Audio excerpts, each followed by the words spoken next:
हालिया बारिशों में होने वाली शहर हैदराबाद की सूरत हाल ने HDA हुकाम के दावों की कलई खोल के रख दी है। रेन इमरजेंसी जैसे बड़े बड़े नाम, लेकिन शहर की सूरत हाल इंतहाई अबतर। हर तरफ गंदगी का ढेर, गंदे पानी के दरिया, टूटी हुई सड़कें और ताफुनज़दा आलाइशों की बदबू से तंग आवाम का कहना है कि हैदराबाद की एक मेन शाहराह है, ये लतीफ़ाबाद नंबर 8 है, तो जो अभी सिर्फ 10 मिनट की बारिश के बाद दरियाए सिंध का मंजर पेश कर रही है। इसके अलावा आप लतीफ़ाबाद के दीगर इलाकों का विज़िट कर लें।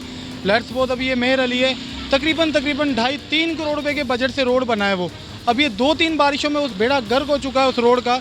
आप लोग जब इलेक्शन आता है, जब कोई ना कोई मकसद फलाई काम करके, वही है कि आप अपने झंडे गाड़ लेते हैं। उसके बाद ये हैदराबाद की आवाम को या दीगर जितने भी शहरों के मकीम हैं, उनके लिए मसला दरपेश होता है। अब आप देख सकते हैं कि कोई नमाजी बंदा है, वो बाइक पे जाके भी गैर महफूज है, उसके कपड़े बिल्कुल पाक नहीं रह सकते। ये मेरा आप खुद देख सकते हैं इस चीज़ को। इंतज़ामिया की ही नाअहली है कि अगर वो अपनी काम को मकसद उस तरीके से करें कि जी हमारी ये रोज़ी हलाल होनी चाहिए, दीन इस्लाम की जो हमें तरबियत है उसके ऊपर अमल करके ये काम करें, तो मुझे नहीं लगता कि हैदराबाद में ये इतना गंद या इतनी आलूदगी होनी चाहिए।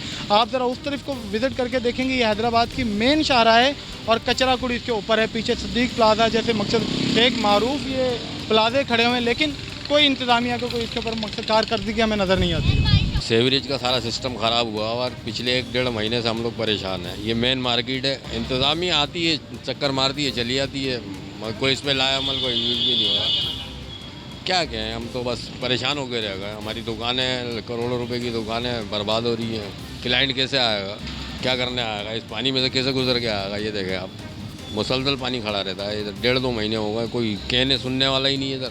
पानी देख ले, ये आपने पानी देखा होगा सारा, ये 1-2 महीने की बात नहीं है, 3-4 महीने की बात है। पता नहीं कौन से बल्दिया वाले आते हैं, रात को 12 बजे आते हैं और काम करके भी चले जाते हैं, हमें पता ही नहीं होता बल्दिया वाले काम करके चले गए। तो बड़ा मेहरबानी, ये देखो, ये करोड़ों रुपए प्रॉपर्टी है ये हमारी, हम परेशान हो रहे हैं। वैसे ही रोज़गार नहीं है और मज़ीद इससे हम परेशानी में आए हुए हैं। लोग नमाजी आते हैं, यहाँ पे सारी गंदगी लगती है, उन लोगों को परेशानी होती है। और अभी बारिश का टाइम चल रहा है, ना गटर लाइन साफ़ कर रहे हैं, ना कोई, हमें कोई बल्दिया वाला नज़र ही नहीं आया है। हमें यहाँ के यूनियन काउंसिल वाले आते हैं, वो आके ये कह के जाते हैं कि जी हमने तो रात में 12 बजे इसके गटर लाइन साफ़ करवा दी है। रात को 12 बजे कौन सा एडमिनिस्ट्रेटर आ रहा है, कौन सा बल्दिया का कारकुन आ रहा है, हमारी नॉलेज में नहीं है। भाई बराए मेहरबानी देखें, इसको ज़रा गौर करें, हमारे इस मसले को हल करें।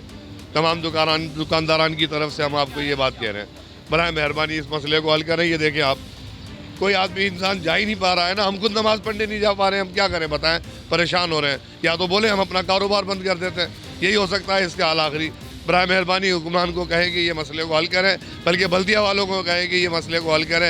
एक तरफ हमारे को बिजली वालों ने मारा हुआ है, दूसरा इन्होंने बल्दिया वालों ने मारा हुआ है। 2-2, 3-3 घंटे, 6-6 घंटे लाइट नहीं होती है। टाइमिंग के अलावा भी लाइट नहीं होती है। टाइमिंग की तो लाइट जा रही है, वो जा रही है।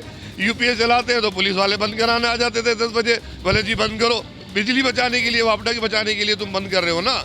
हम तो UPS चला रहे हैं, फिर भी मार्केट बंद करा के चले जाते हैं। हम लोग कहाँ जाए, कोई हमारा सुनने वाला है या नहीं है। Report Shaista Suraiyo, Hyderabad times.